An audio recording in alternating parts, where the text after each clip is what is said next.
Good afternoon, everyone, and welcome to Island Transit Board of Directors special meeting for Friday, July 19th, 2024. Before we begin, I think most people are aware of a global technology outage. Our Zoom program may be unstable, which could result in problems recording video and audio. So when you're speaking, speak up. We have a manual recorder that is going to be recording the audio portion of the meeting. And let's give our technology people grace through this meeting if they deal with any emergent issues. So thank you to the tech team. All right, so we're called to order now. Let's have a roll call. Eric Marshall. Jen Wright, Vegas. Janet St. Clair. And Craig Sear, chair of the board.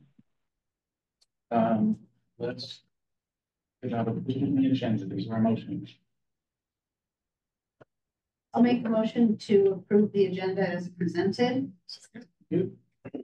So in discussion with our facilitator today, we talked about the fact that business item number 2 and business item number 3 are very closely related.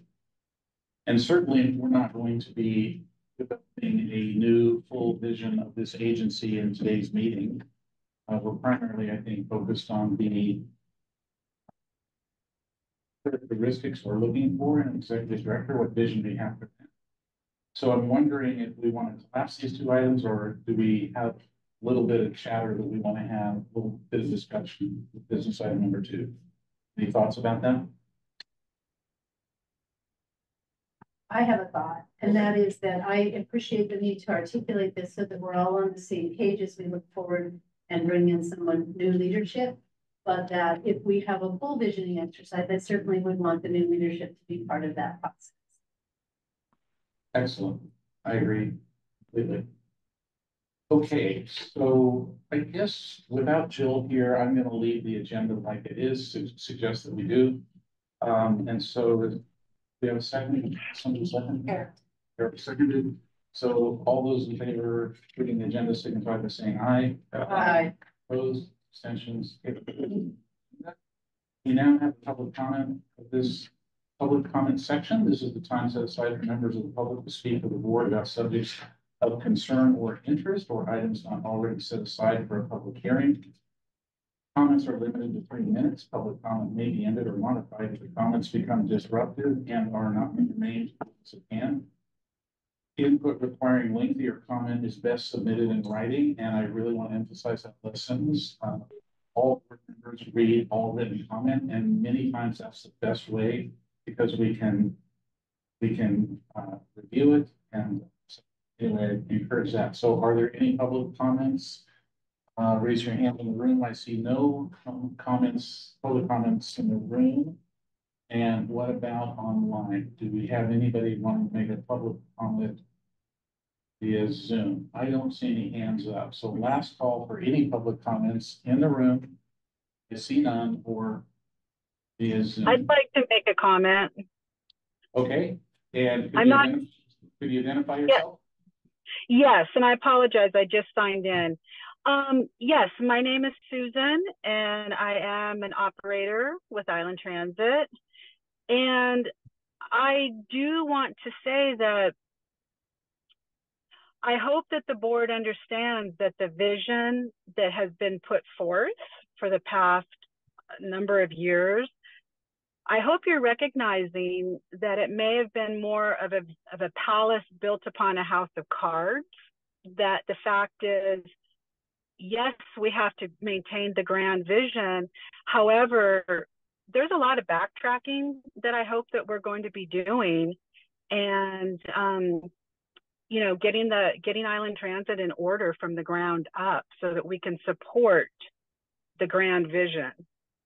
I'm very excited about conservation and exotic seeds. However, when I'm driving buses with broken down seats and questionable air conditioning, it's really difficult to get behind the grand vision and the enormous amounts of money being spent.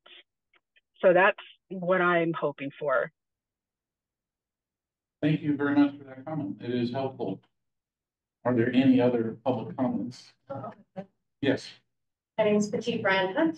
My husband is an operator here.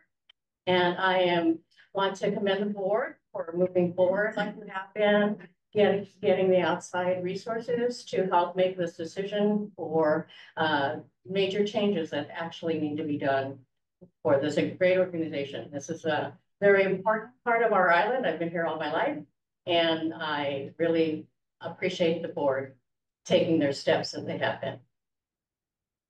Thank you. Other comments? I see none in the room.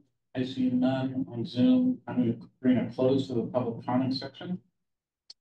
Also know that we're joined by our 6th board member, Commissioner Jill Johnson. Thank you. Sorry I was late. I got scheduled up too tight. All right. So now we move on to the business items in front of us. Business item number 1, we're going to introduce the recruiting firm for our next executive director, GMP Consultants. Greg Brockman is not able to be here, but we have Dave Zabel here. Dave. I'll take from here, okay? Perfect. That's great. So, good morning, Mr. Chair, or good afternoon, Mr. Chair. I am Dave Zabel with GMP Consultants, and I'm pleased to be here today to talk a little bit about our firm, and then more importantly, to talk a little bit about what you're looking for in your next executive director. So GMP, been in existence for about 3 years, as you're probably aware from materials.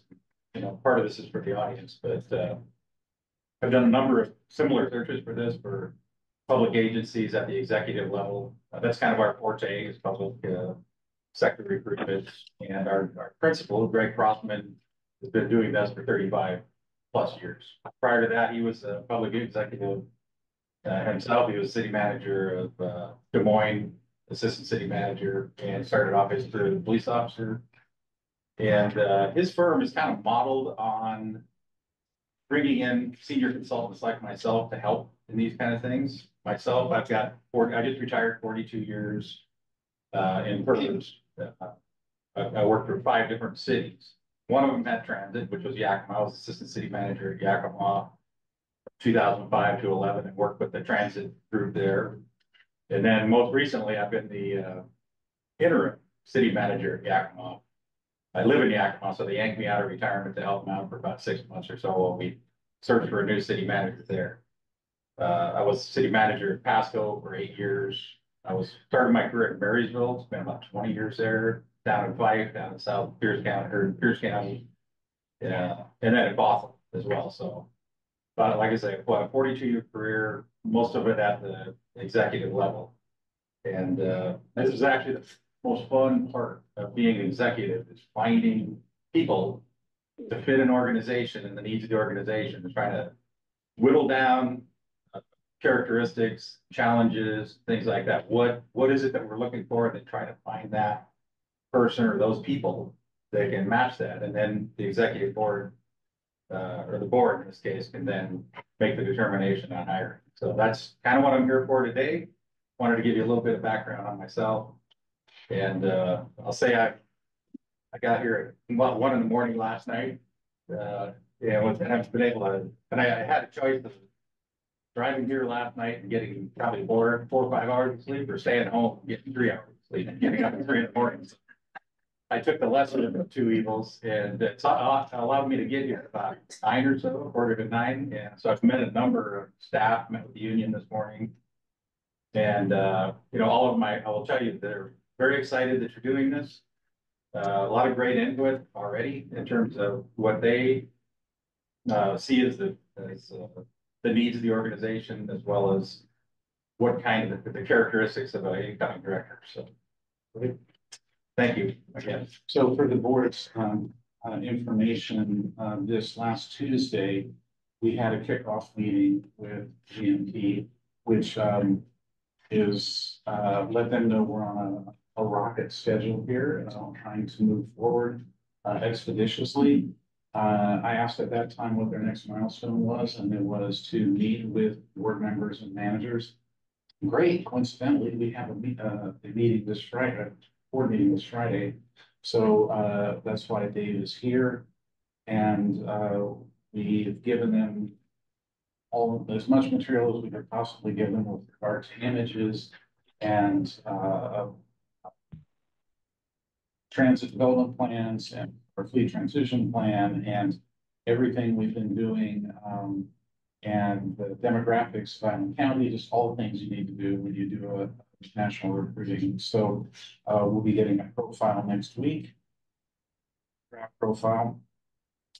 And so to move nimbly with all of this, I want to get the board's assent to essentially approve Mr. Bacon, Councilmember Wright, and me to review the profile and move things forward without having to pull together a special meeting again.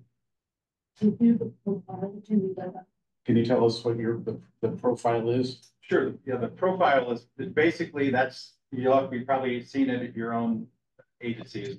It's the kind of the flyer, 3 or 4 page flyer that talks about the agency, talks about the benefit and the salary package, talks about the characteristics you're looking for in a new manager, talks about the challenges and opportunities facing the agency and what the new managers should be expected to deal with when they come in.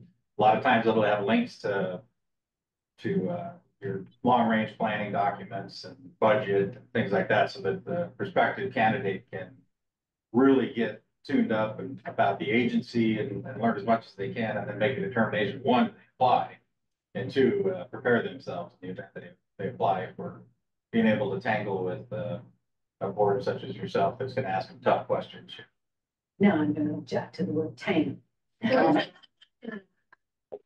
I would offer that I would like to at least see it. I don't know that it needs to go to a vote, but I think it's appropriate. Oh, yeah. The whole board see the profile and be able to offer it. Sure. Yeah. I'll send it out, and of course, don't reply at all, just send back. Jill, you have a quizzical look on your face. I don't understand what you were asking for. If we're all gonna review it and give feedback, then That we will assemble that feedback, 3 of us will make sure that the final, not just me, but and not just Melanie, but 3 of us would assemble it all into what we think final form is to hand up back off to the. We don't want to have to wait for them. I think I understand, and I guess I wouldn't necessarily have concerns if we're all viewing it, but I also think this is the recruitment document for the executive director of the organization. And I guess fundamentally, I feel like it needs to be the board's document.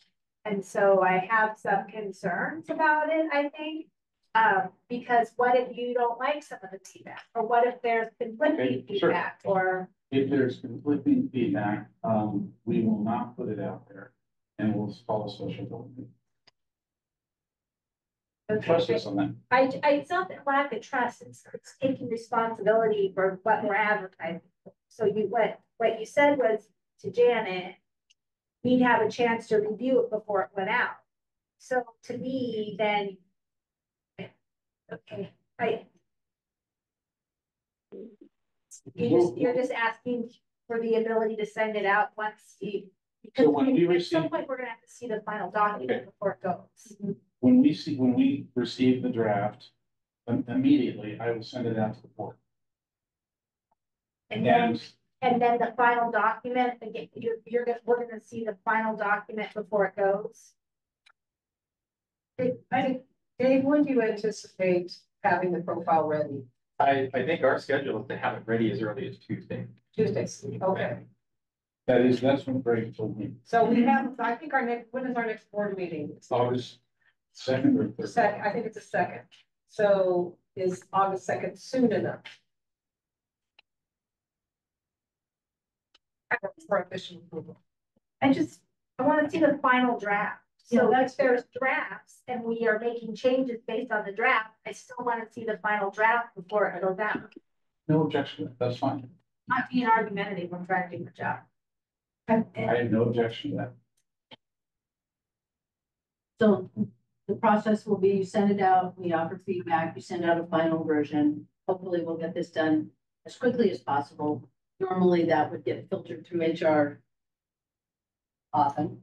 And so that the board is all on the same page. doesn't feel like approving a profile to post a job requires board action, but I do appreciate that we all want to be very involved in the product. Great, Mr. Chair, could I offer Yes, a please. suggestion? So my city manager, Open Public Meetings Act radar is beeping in my head. So the communication should probably come from staff. Or it looks like a serial, starts to look like a meeting. Well, I'm the staff member. Well, you are, Chair, support. I've talked with this about our general Okay, counsel. okay. And I appreciate your radar about that. I've communicated with our general counsel. Perfect. So, all right. And we don't reply all, Yeah, I understand that. we just send it back. Staff. That's great. You talked to your board, legal counsel, that's perfect. All right, thank you very much. So, question, if we approve that final on August 2nd, does that give you enough time to work within the time that we presented with? August 2nd's 3 weeks away, Aaron. That's what we talked about though, right? I Just having, No.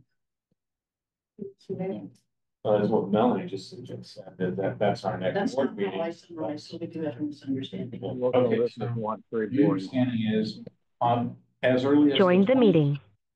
As early as the 23rd, we're gonna get the draft. Craig Sear will send the draft out as acting director to the board members. Board members will review expeditiously and get their comments back. Put a deadline on it. Okay, is the end of day on the 25th, Thursday. Is that okay? Perfect. If you don't comment by then, you're out. Right, 25th. And on the 26th, let's see. I think Commissioner Bacon, you're out of town on the 26th, right? Okay, well, maybe the 27th, that's Saturday, you know, I don't know. Well, I would be, you gather it all, if it comes together well, you can send out final review on the 26th, and then by Monday it can be approved, so he could technically, in the way I understood it, begin the job. Yeah, and you can send me here's the final version, no objection to sending that. So then that moves us, Yeah, I'm seeing some hesitation, Craig. Okay. All right, I'm gonna be going slow because we just broke a bunch of laws with that. But you can't, that's a vote. Yeah. That's a vote. Like if we all say, okay, it's good to send it out, we voted it. So that's not gonna work. Okay. That's why I asked about the second, because that's the next time we're scheduled to meet. That's Okay, 2 weeks But from there are today. operational items that don't require a vote of the board all the time, and that's what I thought this You was. think that hiring of an executive director I and think- recruitment is I think- just an operational item that doesn't meet the board? I think the HR work that happens when we interview and hire, absolutely. But the HR preparatory materials, every step of that way, when we've done as a board of county commissioner, we have not approved every step of that as board votes. So I think that's how I differentiate this. Now, the final decision is absolutely a board vote, but I've never had our executive staff take a board approval of every step of the way. That's because they're not a board member and they're working directly with us in and out of our offices to make sure that everything's in sync, right?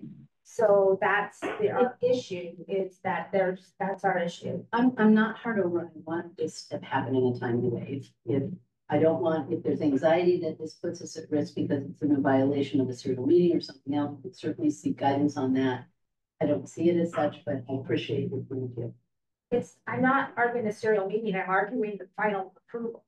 If everybody says, okay, in an email, we voted outside of a public meeting, right? So that's what we can't do. It's not the feedback that can't happen. So you don't think you should send it back out and say we have final, we've consolidated all the input? How do you think about it? He can say this is the final document that's going out. I don't think what you can do, Okay. I don't think what you can do is go back and ask us all to approve the final document. He can say, I appreciate your comments. This is how we are going to do it. I love government, by the way. That's fine. I'm just saying. You okay with that, Craig? Yeah, I'm okay with it. Are we really gaining that much more though if we wait till the second? Is my So- question. Yeah. So in my conversations with, Greg We're Croft, gaining 3-4 days at most. I mean, we're gaining that much.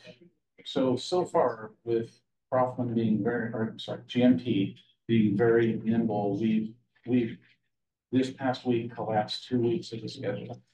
So I appreciate that, but this is a big decision that we don't want to rush, you know, because, and I understand the position that you're in being in the acting.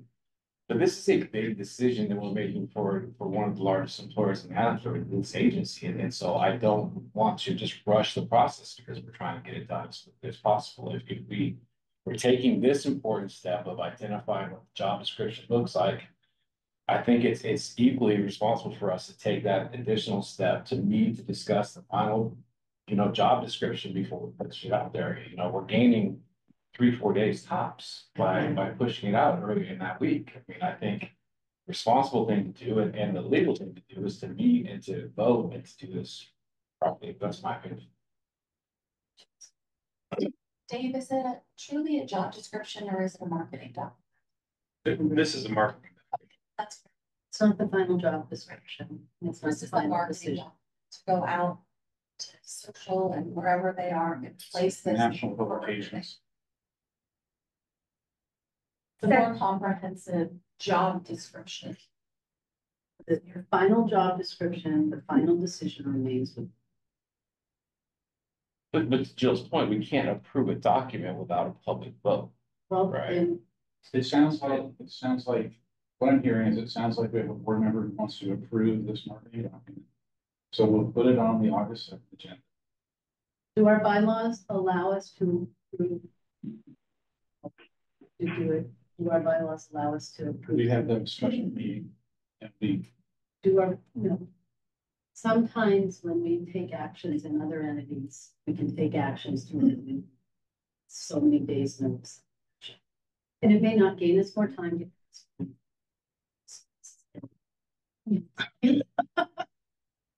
it saves us much more than, well, it saves us a week. Saves us a week, which I think is significant. I'm not here to, I want everybody to be comfortable with this. This is an important decision. So if you want to come together to discuss this piece of marketing, we can do that on August 7th. I'm not going to call for a vote in any way. Let's just, I hear significant concerns, so we'll put this on the agenda for August 7th. Okay. Thank you very much for coming, Dave. Point of clarification, however, the preliminary document will still be ready for distribution and feedback Yes. next Tuesday with us getting our, okay. We will keep that part of the schedule. Thank you. I have a question. Yes. Is there gonna be time in the agenda, maybe item 3 or 2, where? Huh? No, we didn't. We left them separate because Bill wasn't here. Oh, I'm sorry, I was. Right. My question is that there was outreach to employees that's already taken place. Are we gonna have any of that information as part of the conversation there, or when would we know in the development of materials and things that we can consider what the employees said? When in the process do we? There was an email in your inbox from a couple of days ago. That was, the web survey that provided, all of the, I think it's 94 different employees. It's, summarized, it asks all the questions about safety. Do you feel safe? Do you plan to be employed here in 5 years? All, I think. And that's what Dave was referencing. Is okay, so I thought what Dave was referencing is he had met with the unions and some of the employees about expectations around the executive director, which is what I thought we were talking about. Maybe I'm not understanding something. So that's an internal process that they're going through right now, although Nash Consulting will finish their work this coming week with their personal interviews. Okay, so what I'm trying to understand is how the board in the drafting of the job description is able to consider and weigh some of the things that the employees were saying in terms of what they were looking for to make sure that our visions are either we're clear where we're conflicting, or we're clear where we're out of alignment, or where we're unified. And I didn't know in this process when that feedback would be incorporated. So Mr. Snell and I have a meeting after this meeting, when he's done interviewing the managers, and that's one of the questions actually I have, and I will send out the answer to that question. Unless you have an idea, you know, to address that now. I could, actually share with you what I've heard already this morning. And it's pretty consistent. And it's not, no big, huge surprises in there, so at the appropriate time, I'm happy to do that. When we talk, maybe when we'll talk about expectation. Share with people. I think that would be helpful. I hope August 2nd is on your calendar now as well. Okay, perfect. Okay, we move on to business item number 2. I think we are. All right, so now business item number 2, and perhaps it's also going to be business item 3C. I'm in the uncomfortable position of not remembering your last name. I'm sorry, but I'm going to introduce our facilitator, Dion Sushan. Yeah. And I think I'm going to let you take it away from here. Yeah, thank you. My name is Dion Deshen, and I provide facilitation and mediation services. I do a lot of government to government work. I'm a strategist for King County, in addition to doing this work on the side. And thank you for having me back. I've had the pleasure of working here in Island County before. And the conversations that I had in preparing for this indicated that the primary concern is figuring out what we need in an executive director for Island Transit. So that is my understanding of what focus is today. And I just want to double check with you that that's what we want to focus on today. Is that correct? And if we have time left over to talk about the organization, then certainly we can, but is it correct that the executive director expectations or needs is the primary focus? Okay. Just wanted to make sure, since the agenda was a little bit different in terms of the format. So as a strategist, the first thing that I would like to look at is what are the challenges? What are the threats or the situations that Island County needs to be responsive to, resolving, addressing in order to serve the community. So the commissioners worked with me before. They know I like to do this thing called fishbowling, which is where I'm going to go to the whiteboard and I'm going to start taking notes. So I want to hear what the situations are, the needs are, the challenges are that this executive director is going to be able to resolve in their leadership function.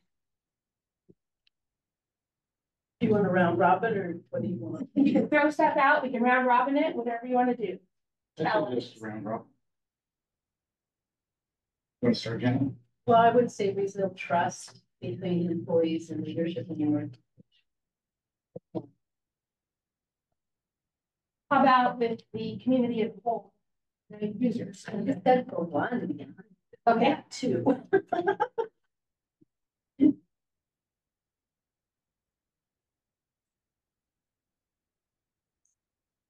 Okay. Operational management.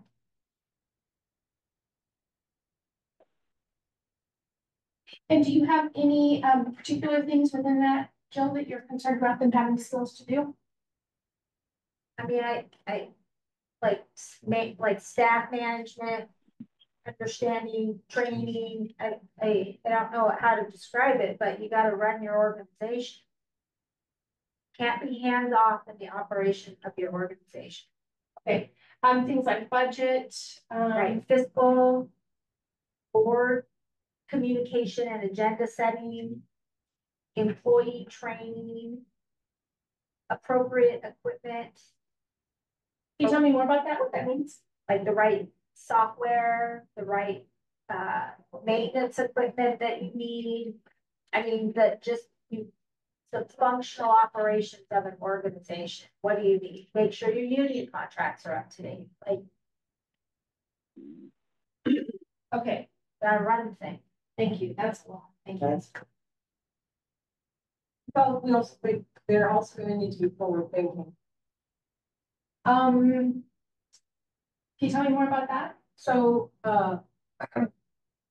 laws are changing regarding, so what is the new expectation that we have to have all zero emissions by 2045, for example? There's laws that we have to be able to change appropriately in accordance with the changes in reality. Okay. What else in terms of forward thinking? Well, we've been really focused on zero emissions, and many of us remain committed to zero emissions, but what we didn't do was focus on the infrastructure necessary in order to move to a zero emissions vehicles. And so they need to be thinking about all the elements of making change. Okay. Like planning, yeah. Project management. Yeah, school management. Yeah. How about strategic thinking? That's All right. Next. I think one of the biggest, a big challenge is not having a sound communication strategy internally. There's a lot of silos. Ineffective communication. I fundamentally believe the longer you keep people in the dark, the sooner they see monsters. So being able to establish a better communication channel, transified be something to overcome. And then a consistent leadership model across all of the different strategic business units.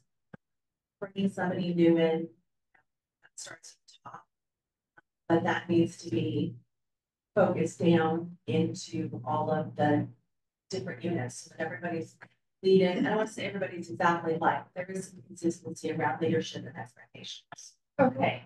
Different than the operational management stuff that Jill talked about. So that's the fundamental business as usual day to day that needs to happen, but the leadership piece of it. So we're talking about influencing culture. Yes. Is that right? And who are You've done it better than I did. who are we influencing? All staff? I would offer staff and writers. Our writers are a critical stakeholder in the work that, I'm sorry. Oh, It's no, not my please. turn. No, I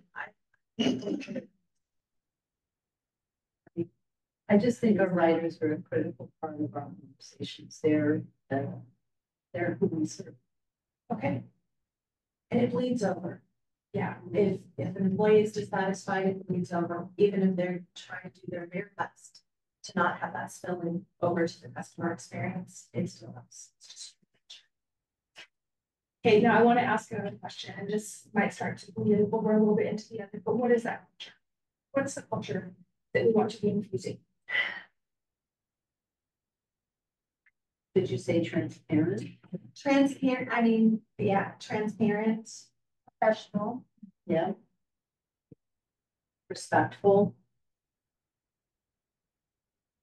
Transparent, respectful, lawful. And representative of consistency. There aren't different rules or different things for different parts of the organization. Not favoritism. Would that be consistent for all, like for the individuals? Would it be thinking about equity? What do you mean when you say consistent? Non-arbitrary. Like policy consistency, so that internally, right, that you should know what to expect from your employer. It should be consistent, right? It doesn't mean that an employer couldn't make accommodations, but there shouldn't be different rules for your friends than there are for the people that you don't like. Okay. Thank you. I think part of that, sorry, I'm still talking. The part of the cultural piece, I think, goes back to the very beginning, trust. That we're breeding a culture where people feel safe and heard. Okay, I'll stop talking. No, I like what you're saying. Well, and ideally with the fishbowl, this is what happens, right? We all start jumping in because it stimulates ideas. We'll go around one time and then we'll just. And a service culture. This is a service organization. It's a public service organization. You need a heart for service. Okay, a couple questions. We've got policy up here. Does our leader need to have policy? skills? Or do we have people internally already who have policy skills and they just need to be able to help direct that? I think that's something So. you're uncovering. I think- I think what they need, they don't need to design the policies. There's lots of people who choose to design policy. They need to abide by the policies once they've been determined. Can I say integrity? Yeah, please. But the ability to understand the nuances of policy as it is written is a skill set that we need. We need people who can read policy and understand it. Yeah. And as well as the ability to and apply it, but as well as the ability to allow staff who touch the work to help develop the policies. But you have to have the top of the leadership, the ability to read policy and understand it. It can't be a policy. It can be policy ignorant. So I understand policy skills. We're saying that that means leading and abiding by. Is that correct? I think of it more nuanced, which is I may not be writing policy, but when policy comes to us as a board, we are responsible for understanding how policy works, how it applies, and you expect your executive director to have that same lens and to know when policy hasn't met our values criteria. So if you think about that, if the policy is not equitable, if the policy is not consistent, if the policy is not transparent and clear to all people, that's what you expect your leadership to be able to do, is to say, hey, I read this policy and yes, it makes sense, but does it move through our filter as a board of consistency, of equity, of the things we've already said. So Janet, how I captured what you were saying was policy skills understands, identifies problems, leads resolution. So they don't have to be a policy writer. But what I'm trying to say is they need to understand it. They need to be able to know when there's a problem and they need to make sure and they need to make sure it reflects the boards. That it reflects the boards. The board, well, we policy, we as a board own the values and vision of those policies. So it also makes sure that he understands and is involved in it, right? I mean, am I alone in thinking that when policy happens in our, I'm going to turn it off. When policy happens in our organization, that the board understands and has a. What stops with us?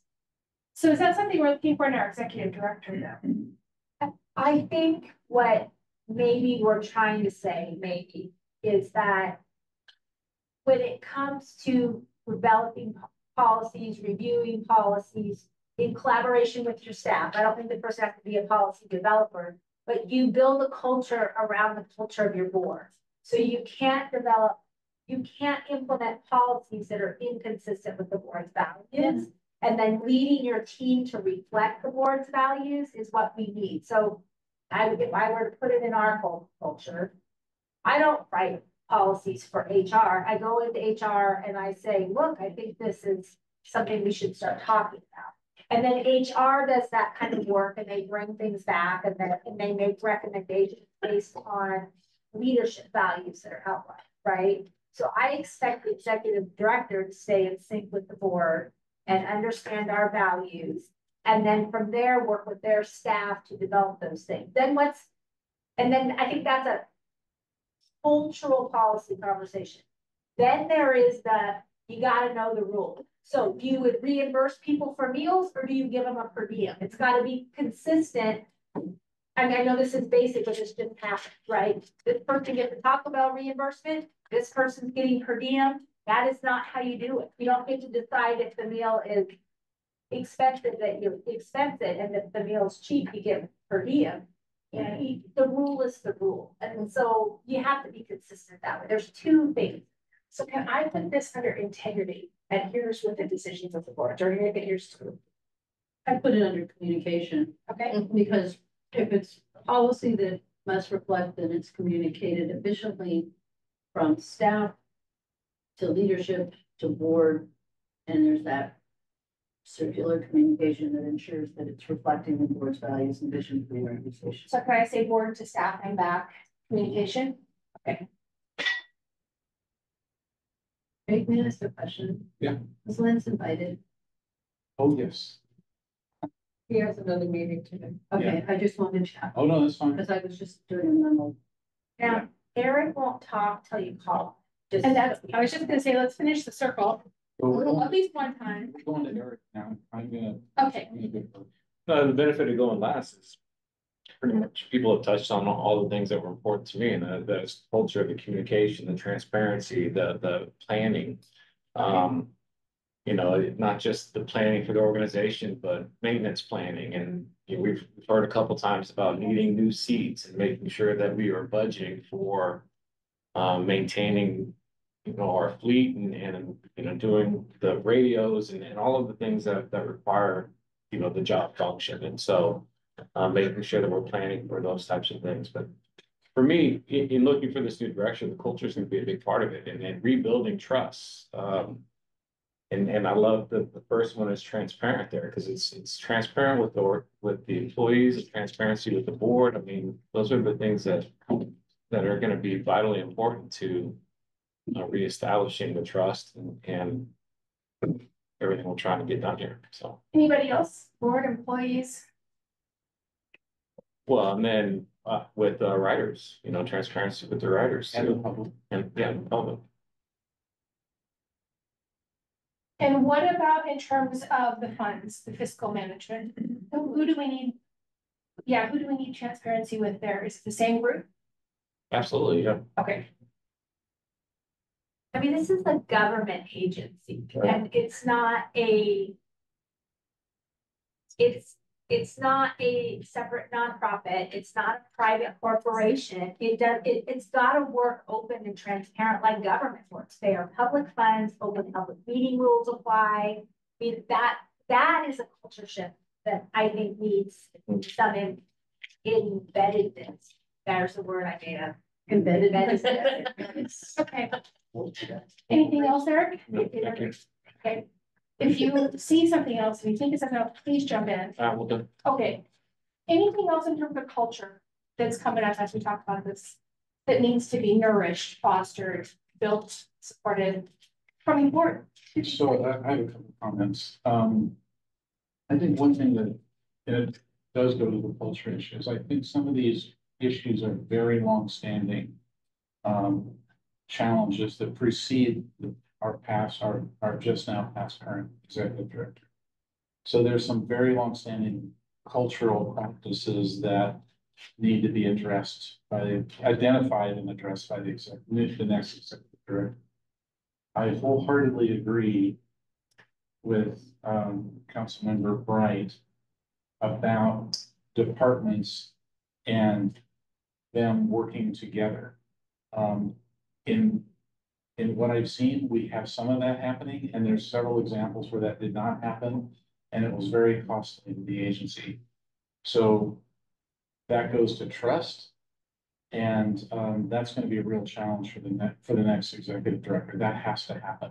Is welding the departments and the leadership of the departments so that they work together in a trusting relationship. Another very significant challenge for the executive director, and this was just articulated by several different Highland Transit Board members, is consistent decision-making and adherence to operational policies with regard to operational decisions. So basically, it's a very tough word to hear. I heard it once here, and it's favoritism. There are examples of that are very troubling. And that's not going to work moving forward in this agency. Executive director would have to challenge that. And then at a very high level, we need to value the contribution of each and every employee, no matter whether they are full-time or part-time, no matter whether they are represented or not represented. So I'll say that. Yeah, thank you for that, Craig, because I was gonna say in the culture is appreciation. I think the people here, they do an amazing service, highly valued in the organization, I mean, in the county. citizens of Riley County really value the work that's done by this agency. And I don't think that the people who are doing the work feel that they are appreciated. And it's an important part of the culture that needs to shift. Everyone should be, you have respect up there, but everyone should know that they are appreciated. Okay, I want to touch on a couple things in what we've gone through so far. I heard this piece about service. Who do we serve? Who's in that? Who's in the public person? Who's in the public that we serve who's not in the room? Our transit riders, our regular riders, our van pool riders, our seniors, this is our transit. Who are the most marginalized? Community members. Our transit dependent folks. And what does that mean? Give me some examples. This is the only way they could get around. Because they don't have a car? Because they can't afford a car. Because they're disabled or elderly or. You talk fast and she can write. You gotta look at the face and then talk to the face. No car, disabled, elderly, homeless? Yeah. Yeah. Or students. You.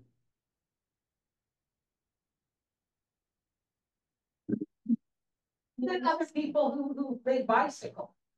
And they rely on transit to, you know. Our multi-mobiles. Yeah, multiple. Modal, Also, I think we'd like to encourage we'd like to encourage visitors to Whidbey Island and Camino to rely on our transit and not drive here if we can stitch together a system. that we can- Yeah, you're right, visitors. Now, if I could put my thumb on it a little bit, the original kind of question was who's most dependent upon, it, right? Then we got into people who choose it. But there are people who are actually transit reliant, right? So when we talk about people with developmental disabilities, when we talk about people with medical conditions who need paratransit, when we talk about the homeless or those who cannot afford a car to get to their jobs, right? Those individuals are without other options. And I personally feel that part of our culture should prioritize those without other options higher than always pushing transit as a choice. I believe in transit as a choice, although I drove here, but we probably all did. But there is a distinct difference that I think culturally we should decide as a board too, about where we put our continual push and emphasis and messaging and money. That's why it was so distressing to the board when there was bus routes canceled. Because you canceled, we've had a lot of that happening lately. And when bus routes are canceled, some people can go, okay, I go get my car, but a lot of people don't have that option. That's their only way. It's also why the board has made certain decisions, and we have to evaluate these decisions and make sure they're cost effective. But our later hours was to allow those who are transit dependent that need to get to and from work, to get to and from work. That was why we made that decision. Our Sunday service was to allow those who are transit dependent to be able to go grocery shopping or go to church or take care of the things they do on a Sunday. So a lot of the board decisions that got made was to say to those folks who this is their option to get to their job on a Sunday afternoon. And when I say that, I'm thinking of someone in particular. And that changed their world, was their ability to add that other shift into their world. Okay. But at the same time, some made a decision to stop warm handoffs of people with developmental disabilities. So your job starts an hour later, we're just letting you off the bus and you can hang out for an hour, whether your caretaker's there or not. We made that decision somewhere. When, where, how, who? We actually had a board conversation. Well, I wasn't on the board, obviously, because I wasn't. Gotcha. Okay, so we talked about no favoritism. Do we need to make sure there's no favoritism? How is that gonna happen? And have we already listed the skills that are gonna be needed to make sure that's not gonna happen? So we've got integrity, that seems like one of them to me. Well, maybe it's included there somewhere, but you know, I'm this acting HR person right now, and this whole favoritism thing has resulted in so many problems for this agency. And I can't go into details, but there are important policies that have not been followed because of favoritism. That puts the organization in a potentially dangerous situation because of favoritism. Okay, so we've got integrity and we've got the policy piece. Is there something else that they're gonna need? And I'm not saying there is. I'm not trying to lead you into something here. Is there something else you're gonna need them to have to address that favoritism? To make sure it's not happening. I think the policy piece, I think the communication skills. Okay. And the leadership skills. That's gonna create a cohesive, transparent. It also goes to professionals. You know, people who are professionals don't become best friends. If they're in the senior executive position, they don't become best friends with people who report to them, who they may have to take action about at some point. That it's just not professional. So I know you guys got a big grant recently. Everybody in Washington knows. Y'all got a big grant recently. Our grant skills, something you're gonna need. In your ED, or do you have other staff? We have other people with. We need to have it within the organization. And do you have it right now? Or does the ED need to be able to do it for right now? Well, Or that- I would say that if you're high, you need to be able to have the leadership skills to have oversight over grants. Is that just part of the fiscal? Fiscal and program development. Or maybe forward thinking, Yeah, right? it's part of that visionary piece. Of knowing like, here's opportunities out there, here's how the organization could lean in to take advantage of those opportunities.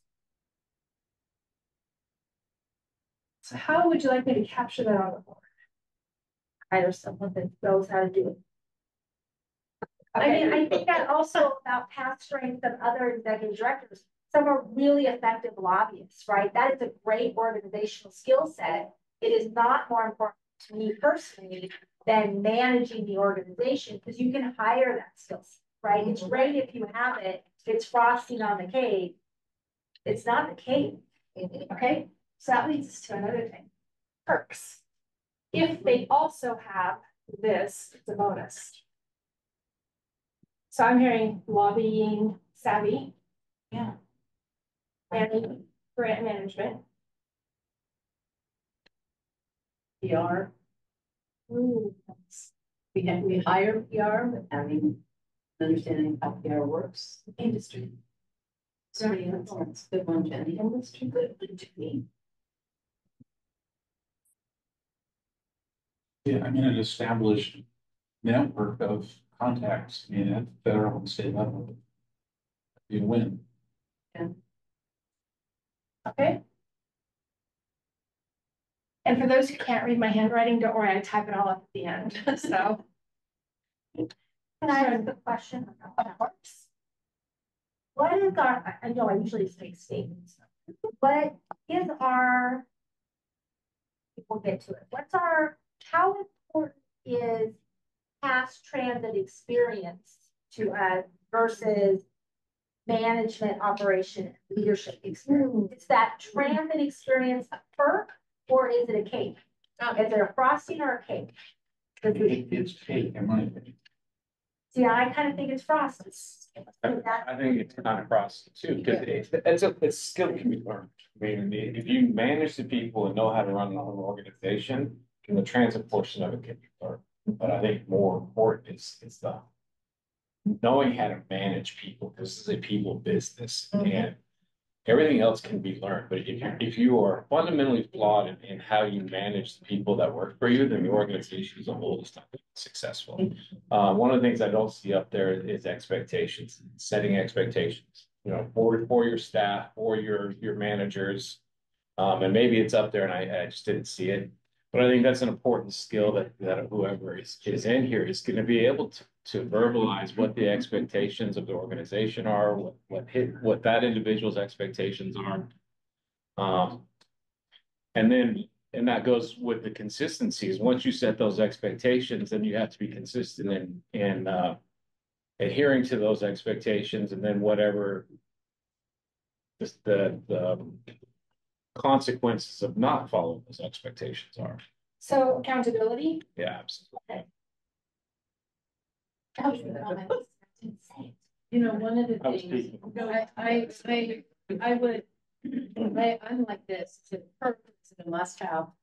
Because in addition to managing operations budget, and people and things you manage in any large organization, we have a large logistics things that have to be managed that are not necessarily something that happens in every organization. From timing and structure and routes to maintenance and all of that. And so this position also has to be able to understand how to do workflow and logistics in a way that some jobs don't.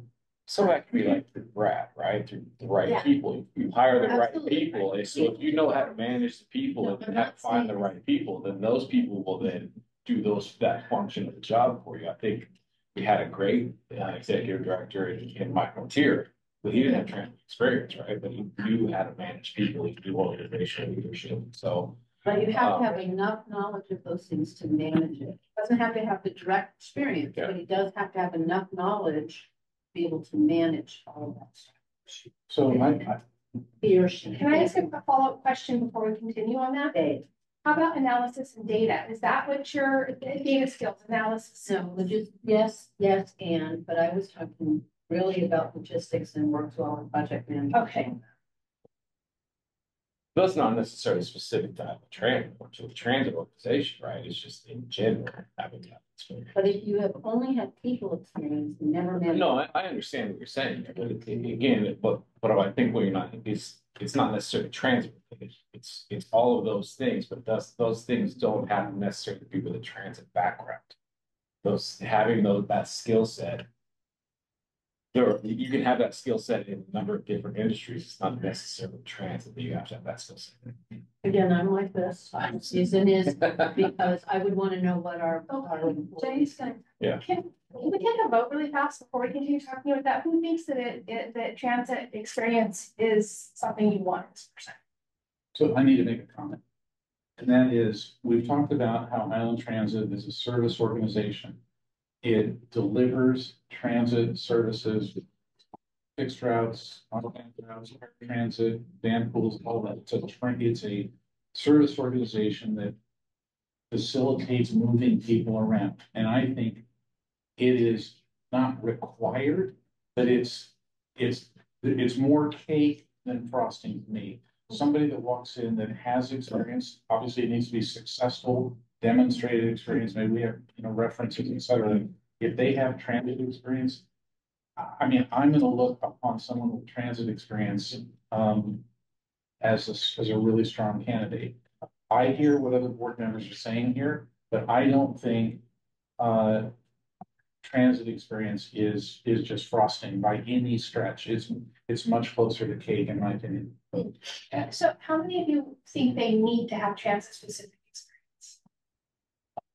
It's not a requirement, but it's cake. I'll guess I'll put that one. Okay, and how many of you think that they don't have to have that, they just have to have the skills? Abstaining? Are you asking me? Or that's the end. So I don't think it's that black and white. Okay, I have done job descriptions my whole career. And you say, here are the essential services. And then you say, these skills and experience preferred. That's what we write in a job description. And I would say they are not, if we had an outstanding candidate who was good at all the people management, all the logistics, all of the managing of capital and all of that.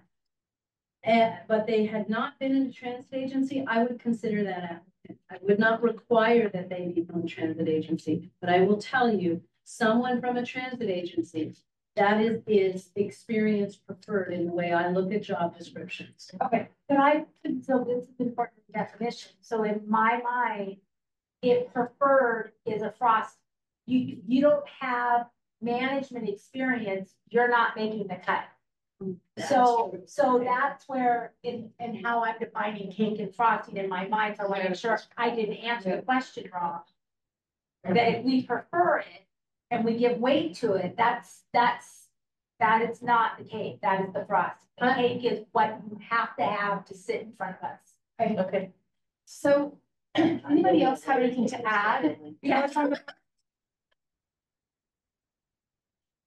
And that's what I'm just rolling around in my head is that, yes, it's the person entrance.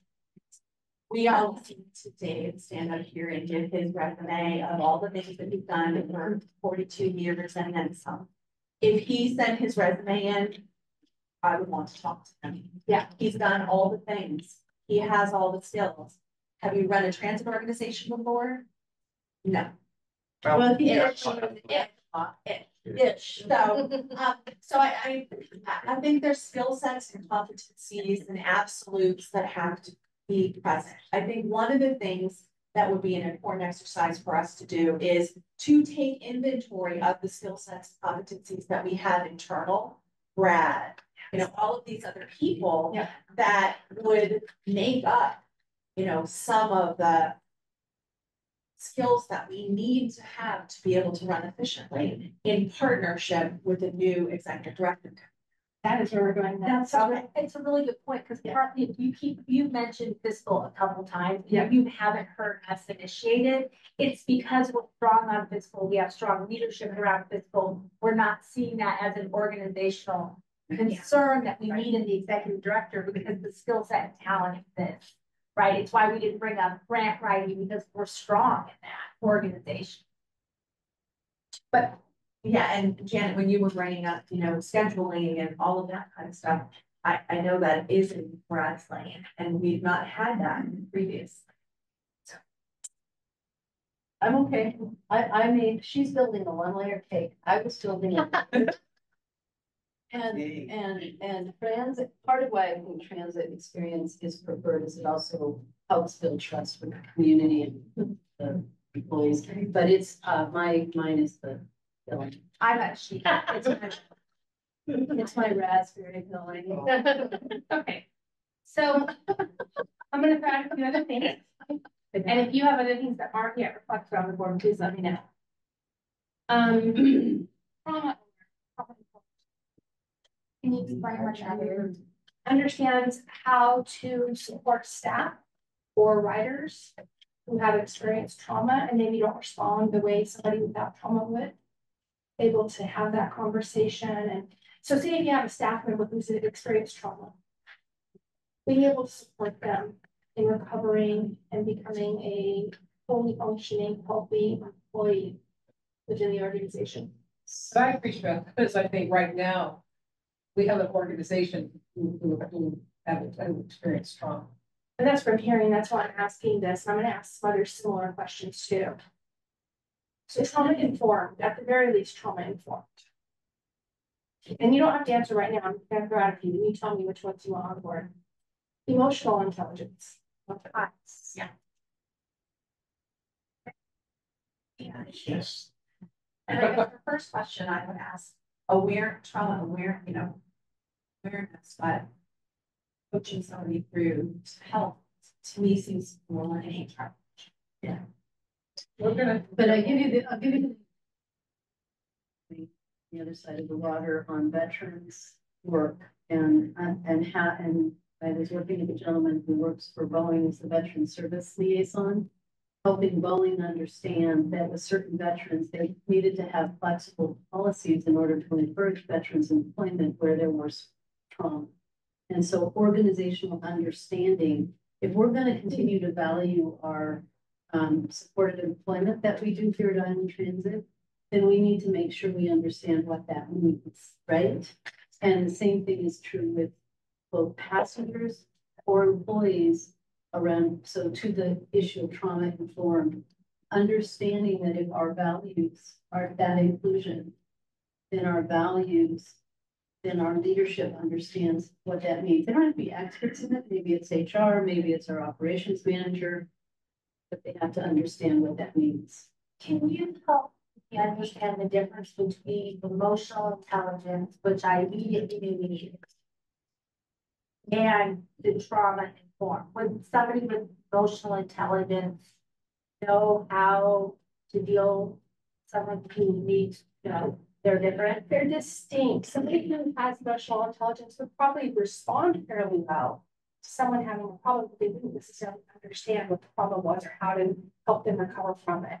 Trauma informed is an additional layer of knowledge and training.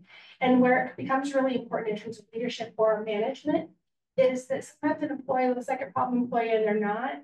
Is that they're trying their best to cope with something and they can't figure out themselves how to navigate it. And if we as a management or leadership person know what we're looking at, then we can help them get the right resources and make the environment safe for them while they recover and rebuild trust.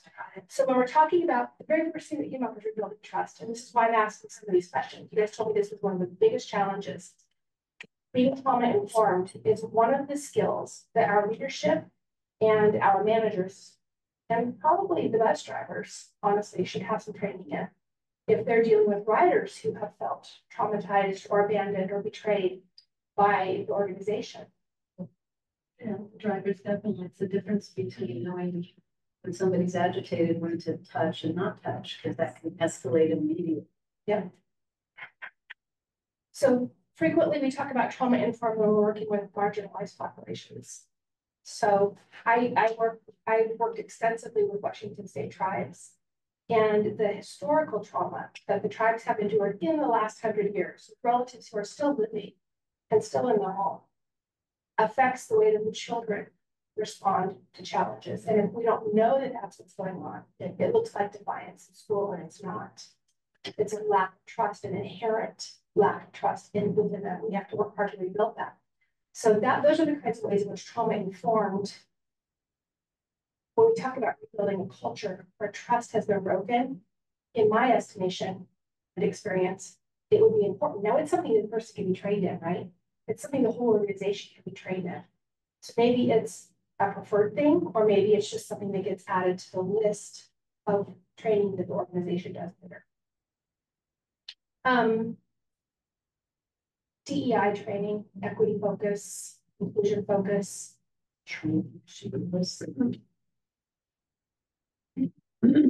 But I think it's important to have an inherent openness to it, right? So the training, we can say we want inclusion training.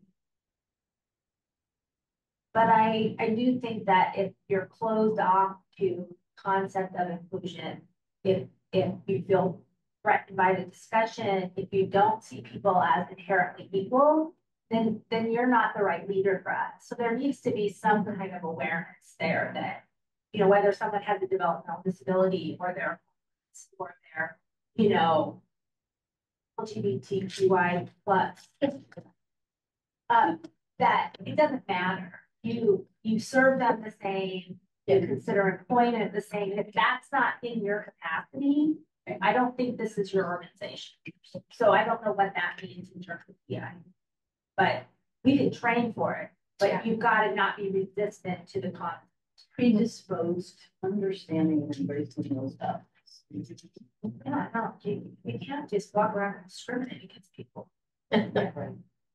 Okay, so which of those would you like me to add to the board, or are they just things you're going to put in your pocket for training for the organization?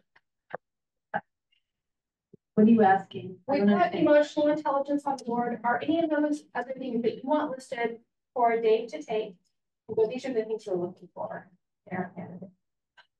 In the marketing materials, I would be comfortable referencing conceptually. DEI awareness. Yeah, like some just that I mean, I get what's hard is that you even have to say it kind of because we said professional, but I do think that maybe it's something we value enough to say we want to be emotionally aware, trauma informed, DEI open. Like there's got to be some kind of language that you say.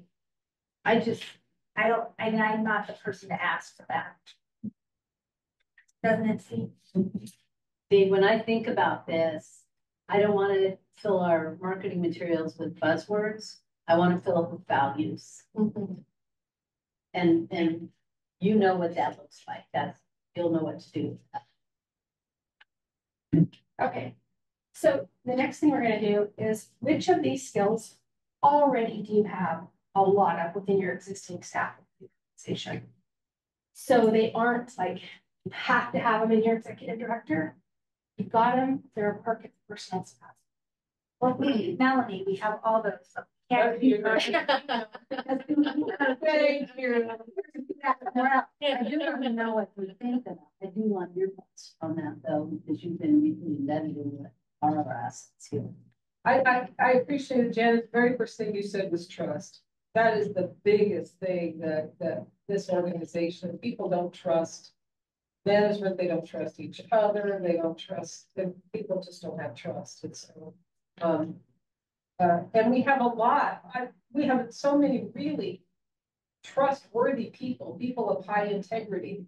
And I'm always surprised when someone will come in and complain about some little nitpicky thing about someone that I know is a person of integrity. But there's just this automatic, I go for the not trusting. It's kind of automatic here now. So are they, maybe that's something they can talk about? There's other stuff that they are comfortable talking about, that thing they can vent about? Is that maybe so. part of what's going on? Maybe so. So you asked that question, I'm sorry. You asked the question, which of these of the board already exist here? Yeah, you already have staff that are really strong. So I heard fiscal, I heard you have a lot of staff that's fiscally savvy. And I think part of, these qualities may exist, but need to be fostered based on the way that the organization currently has been running. I think the survey and the feedback and all of that kind of stuff that we're getting naturally, we're probably going to cover some of that, but it's kind of like starting from the foundation to really realize the value and the qualities that these employees have that have not been allowed to be employed. So let's do it this way. Do you have staff that are good at staff management already? What we don't have is anyone here apparently who's ever been trained in how to manage people. And yeah, we can do with training, we can resolve problems. So I would say, I need new HR. yeah, I don't want to insult anybody by saying nobody is good at staff management. But let's say that there's not the level of staff management in the organization that we would prefer. So my question is, what do you already have in spades? We don't have that. We do not have that in spades. Fiscal is the only thing I've heard so far that we got good, strong people. Brad, we have some operational. Well, planning. We have emerging operational We have- and planning. We have some really good planning, okay? Yes. Very Strategic good. thinking. Yeah, communication skills, collaborative, transparency, board staff circle, breaking down silos. Well, let me think, when I said communication skills, I think we have good PR skills. Yeah, we have a PR pretty good skills. communications group that's doing a good But job. that's different than what you're asking with So this. we need the overarching, the leadership aspect. I think our communication has potential. There's some kind of don't talk to outsiders thing in this culture. I don't know if that changes with leadership or if that's built into our communication, but that thing has to go. Okay, so this is about trust, right? Feels vulnerable, it feels risky to talk externally. Is that right? Is that where it's coming That from? was the leadership. That would be discouraged. Or it was a directive, and I don't know. Right. Okay, I think once you take the chain off that particular team and give them creative license and freedom, okay. it's on like Donkey Kong. I mean, I'm super excited about that one. I'm sorry, That was on my not finger. that- I was ready for that. Greg is used, because he talks to me almost every day, he's used to all of my crazy things. Can I say something before? It's in here, but it's not in here, and we brought it up a couple of times, and actually you said it as well, Tina. The difference between management skills and leadership skills, because a lot of times people just put that together in one place and go, yeah, done and done, check the box. They're distinctly different. We're going right on this one. I'm excited about that. I can stop talking. Please don't. Okay. Leader, not just a manager. Drunker. Does that work? If I capture it that way? Okay. Integrity. Policy skills. We already have good policy skills. So, Setting expectations and holding people accountable. Okay. All right. So then here's the next thing we're going to do. Which of these do we have to have in this executive director? Which of these does Dave need to take with him in his list so that when they are screening people, he knows these have to be on there? integrity. And how is he going to know who has integrity?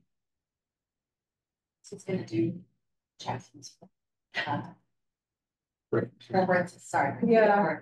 Yeah, that's the kind of thing, it's the past behavior is the best indicator of future behavior. You have to talk to people that know the person. And that will listen. Okay. Leadership. Okay. Consistency is another.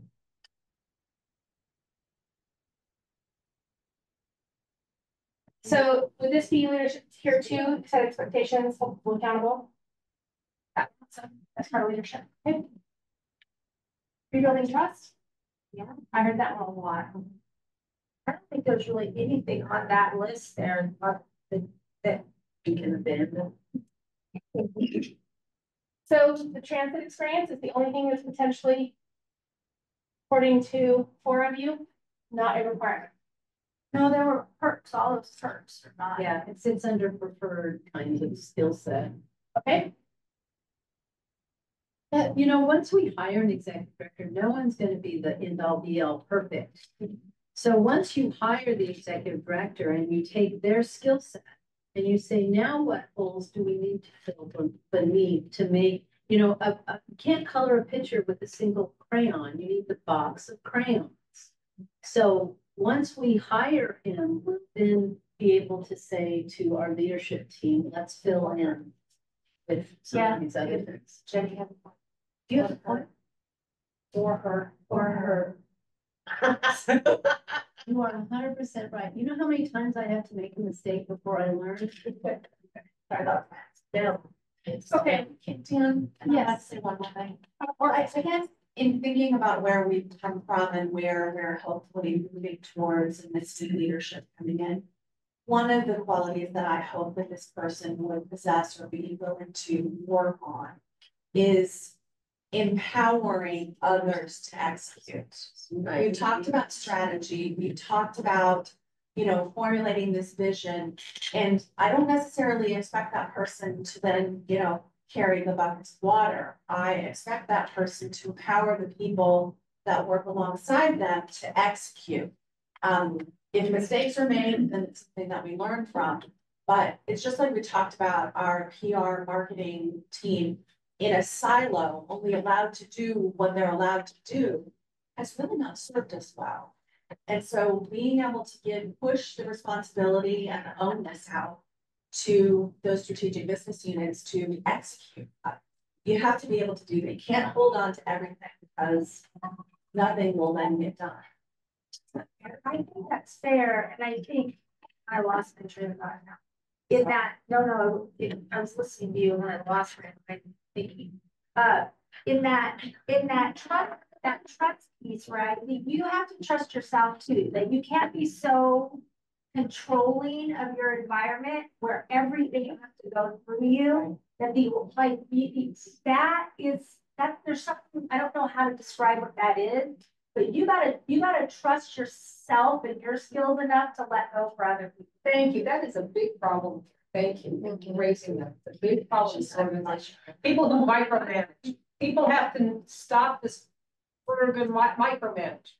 That's how I captured it. We don't want micromanagement. Yeah, and that's where the accountability comes in. Okay, I give you a problem to solve the problem, you execute, and then I hold you accountable. That's the way it's supposed to come full circle. Right now, I don't trust you enough to do it on your own. That's not okay. So one of the things that was coming up for me when you were speaking is a person who builds other leaders. A leader who builds other leaders. Yes. People that can duplicate themselves through others and share their skill sets makes a stronger organization in my opinion. And that's why when you say, do these skills exist? I believe that many of these skills exist. We just haven't had the opportunity to see them, realize them, or foster them yet. Yeah, I know a bunch of people who have all these things, they're just already working in government. Thank you. Otherwise, I'd be giving you a list. I'm counting, everybody wants to live here. Just It's pretty give them the amazing, I chance. agree. Give them the chance. You know, when we were talking, I'm gonna just own something because I've been corrected twice. DEI. One of the things I hope we recognize in our hiring of is the importance of understanding and recognizing implicit bias. I was kind of joking with Jill about that, but that's a very real I didn't thing. hear. Implicit bias. I kept saying he, right? And it, you know, we need to hire the person and they need to be who we need them to be. Correct. And, but, you know, part of this is a function of my age and bias or whatever, but we need leadership that understands that we as an organization, because you corrected me twice. No, do not apologize for doing the right thing. No, I did it the first. I have 20 somethings that constantly. Oh, I have, So that I'm in the right lane saying the right things. tell me about it. But and that's exactly what I'm saying is what you did, what you two did shows leadership that adheres with the values of who we are as an organization by having the courage to say that. And that's what I want to see our organization be, is an organization where someone steps up to do the right thing. That's the right thing. And that means recognizing implicit bias, recognizing accountability, building up future leaders, all of these things. And I think what you said is it opened the door for something to me that I think it's really important, and people haven't been given the license to have this here in constructive criticism. Because if I give you feedback, the way that things are right now, it's painful and damaging. Now it should be, it's part of a solution, it's part of growth, it's part of I care about you, but we're not there in environment now. We need to empower people. Yeah, I love the word empower. I haven't heard from you in a while. Good. Just checking in. Yeah, no, I appreciate I it. know Yeah. you're clear on the edge of the table, and so I just want to check in and make sure. No, I think the discussion's all great. And Okay. yeah, I support what we're having right now. Okay, great, Yeah, good. all right. I don't know that this matters, but I don't know that it does. Cause I kind of like think, well, we could bring in a trauma informed trainer, that's kind of. But some of the problems that we're talking about, the favoritism, the lack of written consistent policies, that these are from the inception of this organization problems, actually. Yeah. That from the very first executive director, when we hired after that, these were some of the exact same complaints. And so I think that some of this is not just as simple as get a leader with. I mean, some of this is like built in at a level that I don't even know that we see. Because I feel like I've been in this conversation before. I think that's partly where I'm surprised that where some of this stuff can happen, because I'm like, well, but we saw that, thought we fixed that. So it's something here. That's, Yeah. I guess that goes back to my comment earlier, that there are long-standing issues that continue to just have momentum that need to be disrupted. Yeah, good, I like that. Understanding this. No, I get that, and I'm gonna sit down for a minute, and I'm gonna sit in the air, because I'm on fire up here. So a couple of thoughts as you bring up these excellent points. I've seen organizations have a safe time of 6 months. You can bring anything to us. It's just information, because we want the information and we want to address it. We can't fix it if we don't know. There will be no consequences for what you share. Please tell us so we can address this. That's the first thought. Can I reply to that? Yeah. I think we have taken two huge steps. We engaged Nash Consulting the employees had, anybody that wanted to have an opportunity to participate in the web survey. And at this moment, we have personal interviews happening. So where face-to-face interviews happening via phone where employees can really have a candid conversation. I want to emphasize any employees that are listening, they're confidential conversations, no names attached. It's your opportunity to speak to this agency. So please take advantage of it. Those conversations probably conclude next week. So that will be 3 weeks of that. So, And I bet that's the fear, right? Is that when they conclude that, and they have that period of openness and trust us and listen to us. And if you don't continue that, is that where you're going? So I'm thinking maybe it needs to be longer. So I'm thinking, and part of the reason for that is we know that when people have trauma, it takes time to feel comfortable even talking about it. And it sounds like there's been some traumatic experiences. The second thing is you're going to have a leadership change and they don't know who's coming in yet. Give them another 6 months after the person is in, so that they know who the new leader is. They're building rapport with that person, and there's an extended period of being able to come forward with information. well, I'm, as you know, a board member, I'm going to be strongly advocating that we do this survey at least every other year for a while, if not every year. So we can see trends. I mean, most healthy organizations of size that I've worked do an annual survey. And you can see us doing that too for a while. I'm assuming you have an anonymous reporting system. We implemented that when Melanie and I, we have boxes now, and I just learned this morning that we received a sheet of suggestions that are anonymous. Oh, I know. Yeah, a lot of people put their names, a lot of people don't put their names. The thing that's kind of a little bit terrifying for me is that I've got so many complaints about so many things, and I can only address just a fraction of them in the short time that we're here, and I'm having to parse out where are the priorities and where are the ones that would be nice to deal with, and I don't have the time. So then I don't want people to feel betrayed because I didn't address their problem. But acknowledgement is the first step. You know, even if you can't fix it, acknowledging that you've received it and that you've heard it and that it is going to be followed up on at some point. It's not within the scope of what you can do right now in this moment.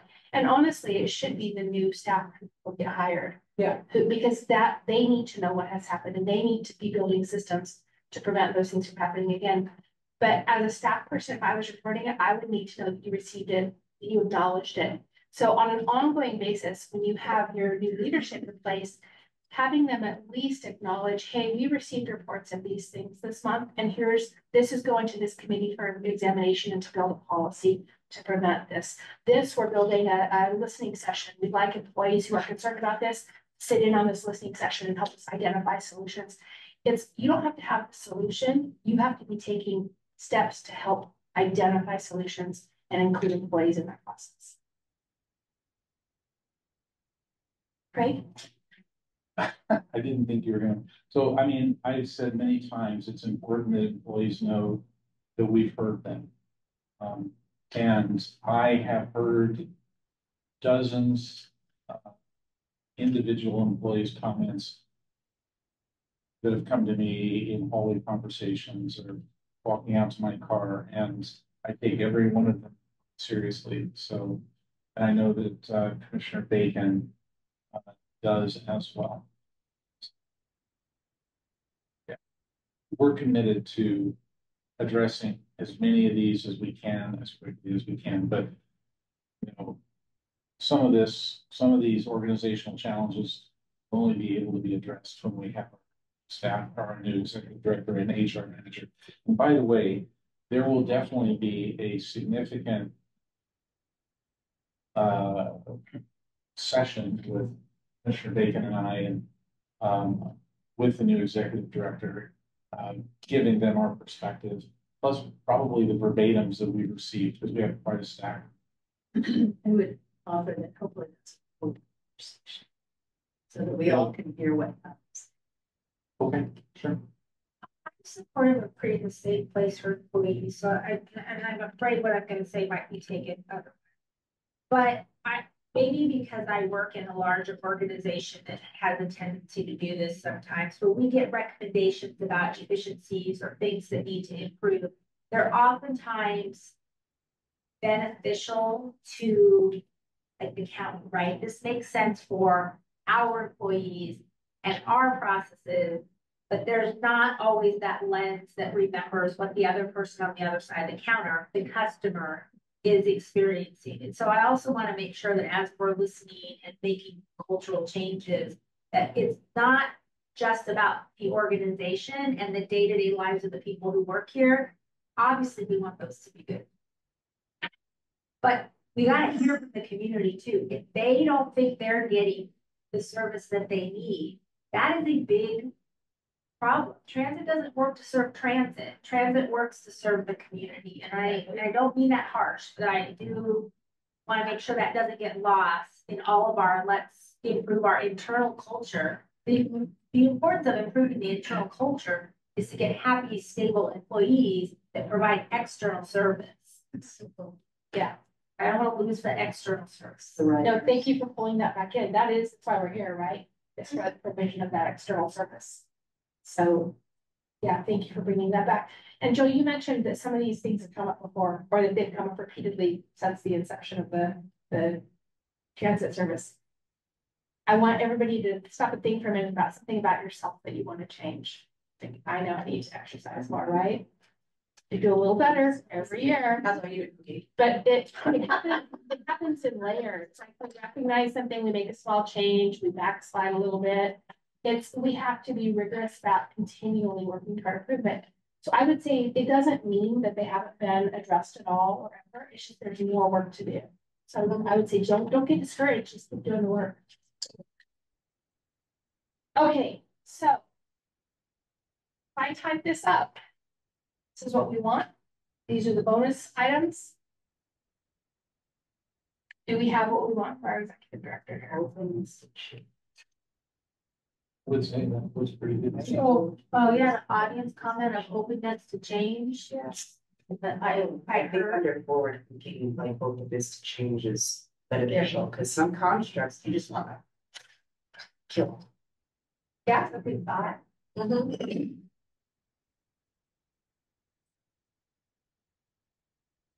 So I had a list of about only 3 things, and maybe they're included. So if we feel they're included, that's fine. So the first one is I want someone who is an engaged listener. Really listens and is intentional in their listening.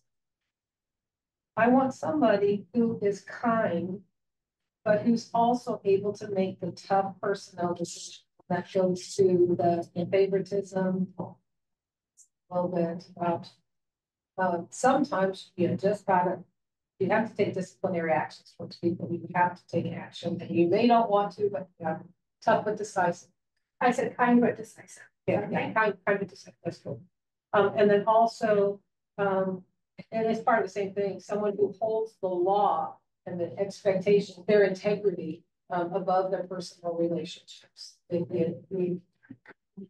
Someone who's recognizes your job is to abide by the laws of the state and the county and the federal government. And if that means that you have to take action with someone who's your close personal friend, you got to take that action against you. So can I say hold law, rule, principle? Sure. As primary? Sure. When we do interviews, I'm going to be focusing on that.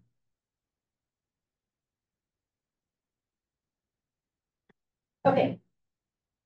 Under trust, we have the board up there. I can't see that far. I'm sorry. Rebuild trust, employees, leadership, community.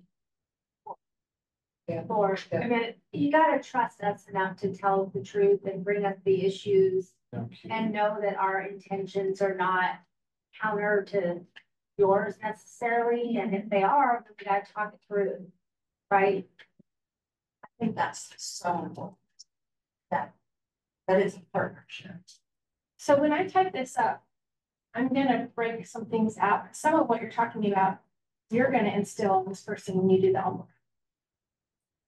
They're not gonna come to you with it. It's gonna be you as the board establishing those culture. They are here to participate in and help uphold. Sorry. Oh, no, thank you. Anything else that we need up here that we don't currently have? Okay. Thank you. Yeah, so do you want to talk at all about the plan organizationally? Get this person on board and then do you want to talk about any of that or that's gonna be another meeting? I think that's a meeting, I think. All right, I will take a picture, get this all typed up and get a report to you. Okay. Great. I'm going to laminate. Can you put Jenny's thing in red and bold? No, She wants lots of red. Every idea that it's Jenny's. No. Thanks so much, Amy. Yeah. Thanks for having me. All right, I think we've concluded business item number 3 and 2, actually. So now we're moving on to business item number 4, although we need,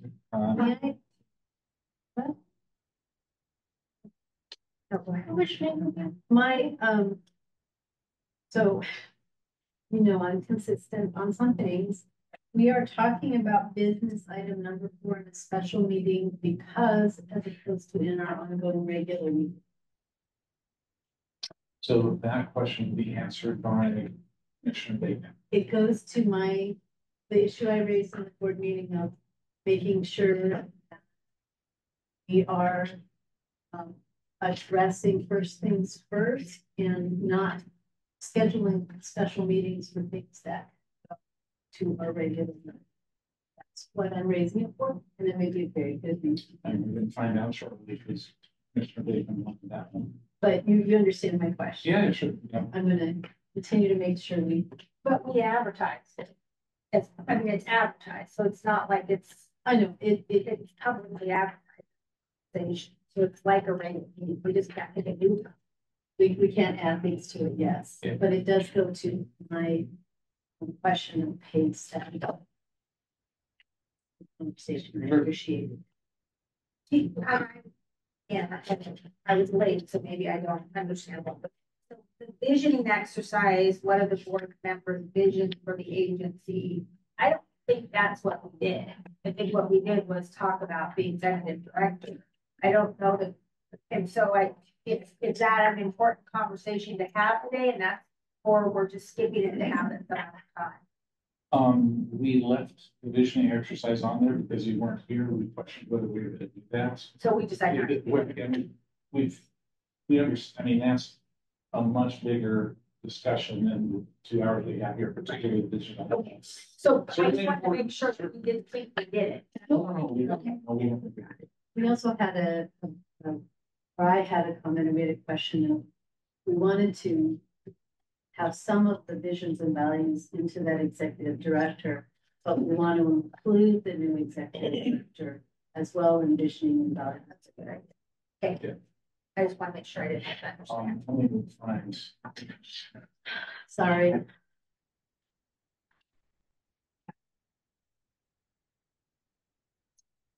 You know, go. Dollar City. Oh, I don't know what she. What's better? See if we focus on management for. That's right. That's what you said at the last board meeting was they were both on typical mandatory trainings that could be bolted onto our existing package.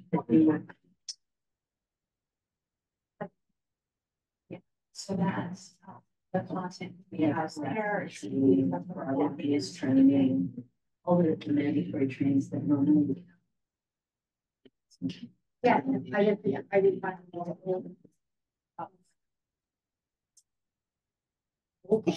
I just want to confirm that you haven't called a recess because we are still recording. And if you have, then I want Why to. don't let's have a 5-minute recess till 2:45, 1:45, I'm sorry. All right, And I'm going to pause the recording. we'll reconvene. Thank you, Meg. Thank you, Matt.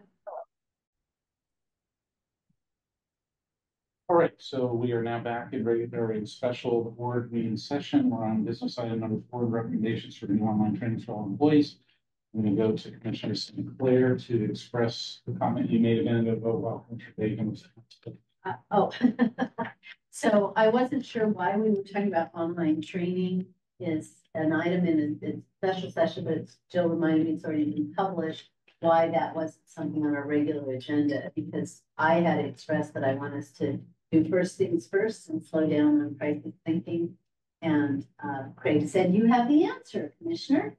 Well, it came up at our executive session, as I recall, last time, and we talked about the need to have training as soon as possible for all our employees. And we identified the fact that once no vendor, we didn't have any kind of training. And so Stephanie Smith, thank you, Stephanie Smith, just to listen to you and did all this research for us. And she's recommending Knowledge City. Jenny's also offered to go and look at these because Jenny is a training creator. But Stephanie was most impressed with Knowledge City. Knowledge City is what we use in the county. It works pretty well. There's so many. Are we needing a decision today? Or this is going to be, again, with all due respect for this, when we have business items that require action, it's really good if we have the action item listed and the material. Sure. Appreciate that, Jen. It's up to you guys if you want to, consider it. Let Jenny do her on it. We did this at the direction of the board. I think that's useful. Why don't you put this on? Well, this is a regular agenda. I mean, I want to be clear about that. This is an advertised regular agenda. Special session means you just can't have add-on items. We talk about what's on the published agenda, but we publish this for conversation. So it is, in all intents and purposes, a regular meeting. True, and we just received this information. Yeah, that part is fair. So I think it would be great to have your perspective on it. So let's do it on the top segment. I love that we're doing this, and I want to thank you. Yeah. I know I'm kind of being the harpy in the room. So Okay. not out of disrespect or appreciation, not out of appreciation. I'm just being the harpy in the room on having content and making a decision. Can I ask a question about the training that we're gonna recommend and report? Right, so I think something there's the optional training and required training. Are we gonna do anything around open public data? I mean, again, every email that goes around in this organization is public email. I'm not sure that we're all clear organizationally. And I get where maybe the bus drivers or maintenance workers may not want to take open public training. But if you send an email, it's subject to a public records request in this organization. I think we need training. So 100% agree that if you have an email with an Island Transit email address, You should take or an Island Transit issued phone, either or, you have to take a training. Okay, great. I just don't want to miss that piece of the training. Well, so how about when we come back on August 2nd, I bring a list, maybe if I can get it done tonight, send it to you in advance of my recommendations for mandatory trainings for optional trainings. I like that, and I like the idea of we've talked at length about there's a couple trainings that need to happen immediately. Yeah. And that let's prioritize those as an organization and have this business item as an action item. Oh, what did that do? Dave just walked out the door. How Dave? I kind of did, but it's okay. Well, you didn't tell us that the employee said anything different really than what he Can had you said. take a date for us? I'm Thank you sorry. so much. I'm sorry. I forgot that That one is going to take. The national survey I did. Melanie, what about your immediate recommendation to reissue the current policy The policy manual. for the requirement to sign and acknowledge indicating they read and understand our current policies? I would not have anybody do that with the policy. What we're operating out of right now is a 2013 policy manual. which is when Martha Rhodes was still at work. So that is not the policy manual that we want anyone to sign. Okay. We are working on an updated policy manual. The HR director had a notebook she had with all these post-its, stickies everywhere. And so, there's people working, going through that and going through other things and other people, those other people had. It's gonna be a couple months before we have a new policy manual there. Okay, so we are 5 minutes away from the planning to adjourn, and Dave, actually, there was a question about, did any of this, was there any of the comments you've heard from employees this morning that was outside of this, or any, summary you want to give us? I mean, this is hours old for you, so I'm not sure what you want to say, but. Yeah, and I didn't bring my notes, they're in the other room, but I did have a chance to look at them real quick. So very similar comments in terms of what they want. And there's very similar concerns, at least culturally, about the organization. Probably a little bit of a difference, and I think there was probably a little stronger sense from the employees that they want someone that knows the business. They didn't know every aspect of it, but they want them to be pretty familiar with it. Yeah, but they were also very impressed though with the former director that come from the Navy. They felt that he had come on board and really took an effort over the first year he was here to learn it. And I think it goes, Commissioner, to your comment about logistics. I mean, logistics is logistics. Scheduling planes. Yeah, right. You're moving your aircraft walkers and things like that around. Exactly. I think that's a big piece of it.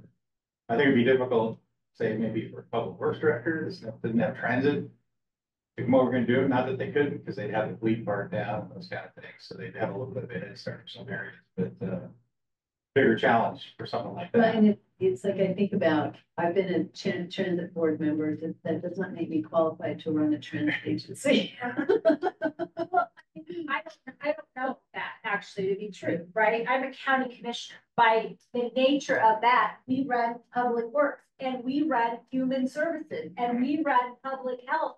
And I am not an expert at any of those things, but what I'm really good at is asking questions, and I'm working on my strategic planning. So I think that's where there's that, we need the leadership piece, not just the transit knowledge. Yes. You have leaders all over the place who are experts in what they're leading. I think another piece that's not on the board there was kind of a labor management piece that's sort of on there, but I would just say from my own experience, one, you have a really new union. I mean, that's their first contract. They're still kind of getting used to being a union. They've only been in existence since what, 2017 or 18, 16. Hasn't been that long. That's why I asked I think, if Lance was invited, because he's, well, a non-voting member, he is our union person, and He was absolutely. and so we want that lens, so. they're on their second contract. So they're just kind of learning this stuff. And it's also an interest arbitration unit, which gives them a lot of. To you? I didn't know that. What's that? Of transit workers. Get to you. Can I ask a question? I know I'm not part of the board, but I want to make sure I capture this in the document that I sent over. Do you mean that they want for them to be open to the union relationship, or that they have skills in fostering, building that relationship and partnership? I think, they wanted to, I mean, there was a sense, I will share it with the union. And I wouldn't say it was maybe from your most prior manager, but at the time they were organizing, they felt, those involved in the organization, it was a little bit punitive on them. Right, and so they don't want an us against them. They want to be recognized as a union, and that we're working together with management to succeed. But they felt like if they spoke out as union representatives, that there was a punitive lens to that History, not most recent history. Okay. I can't say that. The organizing effort. The organizing effort, yeah. And there was a dampening effect on. And that's, may or may not be true, but that's the sense they have. No, that was true. Yeah, that's the sense they have. I mean, I was there when they did it. That was True, but I mean, also the nature of unions are to organize your workers against your management. You work as a team, but it is not, I mean, there needs to be some acknowledgement of what a union is, right? Yes. It is your employees and you want your employees to be, but you're not, I mean, we have lots of unions at the county. They don't come to the table like, let's teamwork this up. They come to the table with demands. That's what it's called. Here are our demands, right? That's not so yes, they had that experience. Maybe they didn't recognize that that is a little bit of what happens when you unionize, because what you're saying is we as workers are going to band together to use our strength against management. It is kind of that historically. So I didn't think they had that experience. Well, for wages, hours, and working conditions, Right. that's it, right? Right, yeah. That's right. I'm not talking against it. I'm just saying it's not designed to be a group of. That's not the design of it. That's not the history of it. It's not the design of it. So I think that I want to validate what that experience is, but then in the context of that experience makes sense. What I'm just sharing what they shared Yeah, with me, what they're hopeful of is a manager that does respect the relationship. Excuse me, an executive director that does respect the relationship and willing to work with them as appropriate. Yeah. On the common mission. Obviously, there are different sides of the table when it comes to Yeah, okay, that makes some of sense. the other ones. Now, I would just say that having a happy, that it's a balance, you know, I mean, That makes sense. having a team being paid fairly, and again, they're an inter-startup unit, so they got a little bit more leverage than a lot of other units, in terms of comps and arbitration rights, things like that. And I think this unit's just kind of learning how to flex. And aren't some of what's allowed and not allowed for ATU determined by state code as opposed to some other forms of employment where the state is not as involved in setting parameters around those negotiations and what's allowed? Well, there's mandatory and permissive subjects of bargaining. Well, that's good feedback that we put open. Thank you, Dave.